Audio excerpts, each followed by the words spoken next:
Once you're done building, it's time for smoothing and finishing. Step 1, you're going to take a fork to do just surface scratches across all of your coils. Remember, this is only on the outside. When you're using the fork, you need to use gentle but firm pressure. If you go too deep, you're going to scratch through your coils, ruining the pretty design that's on the other side. When you're using the fork, make sure that you change direction often and do sort of a crisscross technique here. It'll sort of look like cross-hatching. Do not smash down. You'll notice I'm being very careful with my pressure and where my other hand is holding to keep my bowl intact. The second step is to use what we call the paw tool.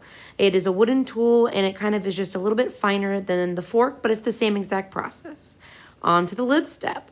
With the lid step, you're going to be using an old lid that you use on a curved sort of mechanism, and it's going to scrape down all those fork and paw tool marks that you made. This is where your bowl outside is going to start to get really smooth.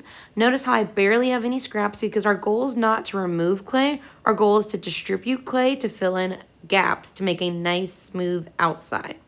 With a barely wet sponge, this is going to be your real final smoothing. You might have to work simultaneously with the lid and the sponge as you get all those little cracks filled or little things that you might have to level out. Beware of using too much water. You can flood your piece and make it really mushy and really very difficult to deal with.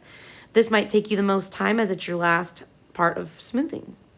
You're going to take the saran wrap off and throw it away, and then you're going to very carefully use any tools necessary to finish your piece. It could be the wooden tools, it could be a very, very barely wet sponge, it could be a paintbrush, whatever that you think necessary.